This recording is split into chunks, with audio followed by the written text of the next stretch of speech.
Ang daragang magayon? Ay, gagi, pare. Top of the food chain, pare.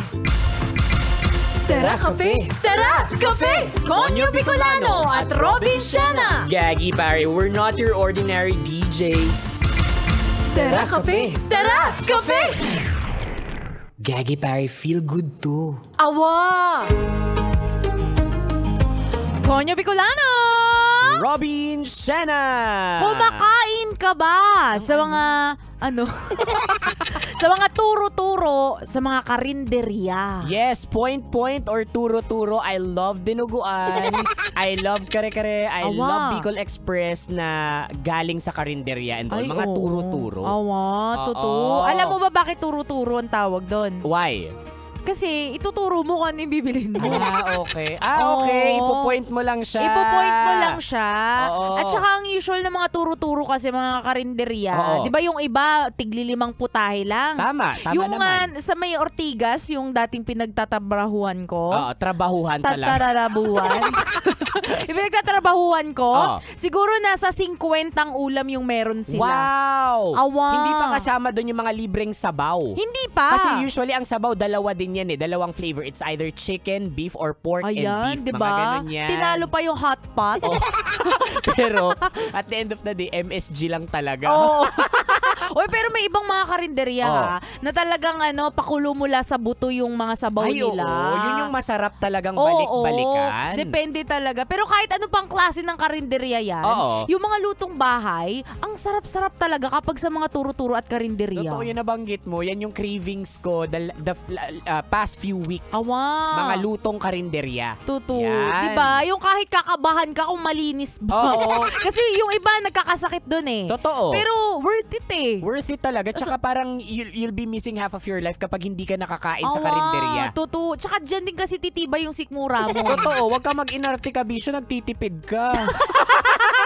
Ay, nako. Kaya eto kabisyo, dahil usapang turo-turo at kainan tayo, ibibigay namin sa iyo ang unang 2 uri ng Tindera sa Karinderya! Tara, kape! Tara, kape! Ayan, punta tayo sa number 1. Inot. Muna, ito ang mga supladita. Aling Jessa, pabilan nga po ng munggo tsaka galunggong tsaka 3 kanin na rin. Che! Ha? Anong problema nito? Aling Jessa, pabilin nga ako. Pwisit, ano? Anong sayo? Labo, kakasabi ko lang eh. Munggo, galunggong, kanin. Oh, okay. Ayan, oh. Magkano lahat?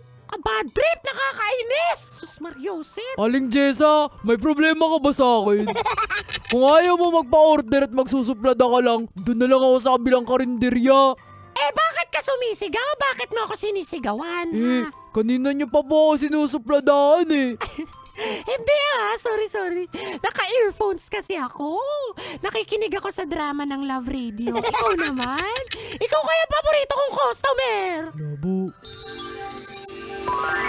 Ayan.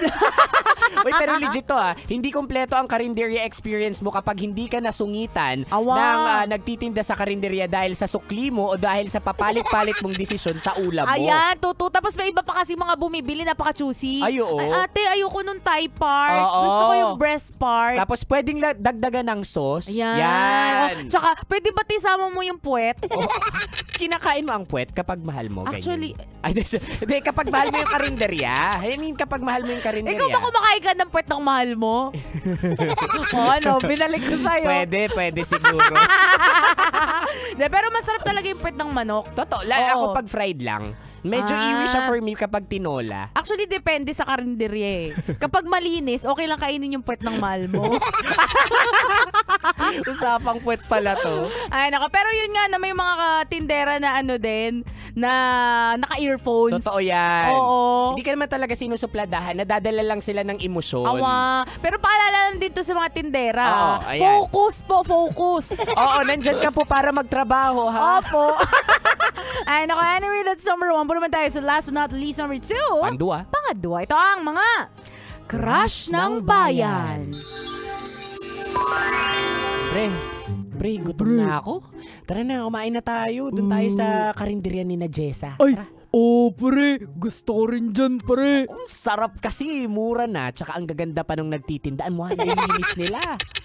Jessa, ayan na, tangalian na, dumadagsa na yung mga construction worker. Lalaki ng tiyan, oh. Ano ka ba, Robin Shena? I got this. Basta magtakal ka lang dyan ng magtakal ng kanin, ha? Okay. Oo, tapos, ay, eto na. Puntahan ko, ha? Okay. Ay, boys! Madaling-madali.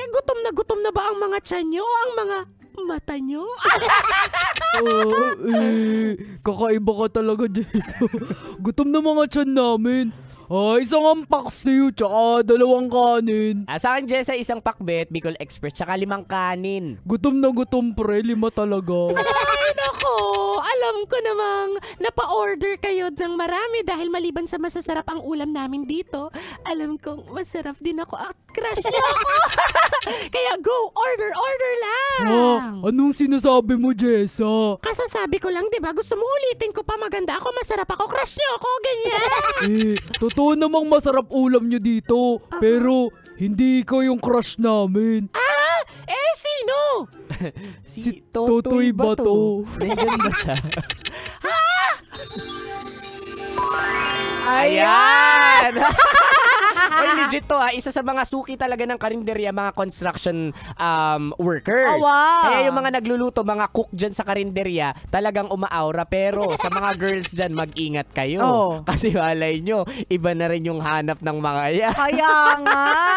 O ito rin ang totoo. Oh. Ang Totoy Bato, Oo. ang lakas niyan sa mga tindera, sa mga karinderya. Akala ko sa mga construction workers. Pwede rin.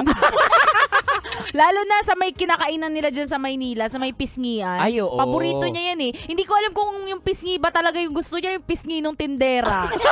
Oo. Oh, anyway, masarap naman kasi talagang yung bukod sa ulam sa karinderya, may inaabang-abangan ka din. Kumbaga yung mga suki mo, you as a karinderya or me as a buyer or as an eater dyan sa karinderya mo, yung yan. paborito kong server. Diba? Sabi ko na nga ba eh. Iba yung habol. Hindi, masarap kasing kumain lalo na kapag mabait. Yung nag-serve sa'yo, hindi yung parang puro sama ng loob. Oh, eto na, kumain ka na. Eto na, dinuguan mo. Pero ang sarap niyang bigwasan. Yung pinuntahan natin kanina. Ayan, Isa rin siya nga nagtitinda sa karinderya. Hello kay Ate Amy Salinas. Ayan, pumunta kami dyan sa may Santa Ana kanina. Sino pa yung mga i-shoutout mo, Konyo Bicolano dyan? Andyan sina Anjing Salinas, Rosemary, sina Rosemary Abaza, Tess de Guzman, ang dami ha. Ami Salinas, ayan, crispy chicken and banana fritters. Yan yung mga Bona niya. fritters? Yan yung mga tinitinda niya. Yung mga okay. specialty niya. Oo. At saka gusto ko rin i-shoutout of course ang Villarica Pawn Shop dyan sa may Santa Ana. Kaila Rochelle, Miss Alpine, Olive, hello sa inyo. Oo. At syempre sa mga naggagapuan natin, mga tricycle driver dyan sa Marutoda. Marutoda! Ayan, Marutoda boys. Happy listening po sa inyong lahat. Lakasan nyo pa! Siya kabisyo, makakasama nyo pa kami hanggang mamayang alas 3 ng hapon para bigyan pa kayo ng mga science tips at skits. Sa buhay-buhay! Well, this is your pinakamagandang probinsyana, DJ Robin Shana. Your Ragon Broski, like super legit and all Konyo Bicolano. Dito lang yan sa Tara Kape. Tara kape! sa 90.7 Love Radio. Feel good ay gagi pare. Oh, wow. Tara, kape! Tara, kape! Sasakyan sikat, basta't Love Radio.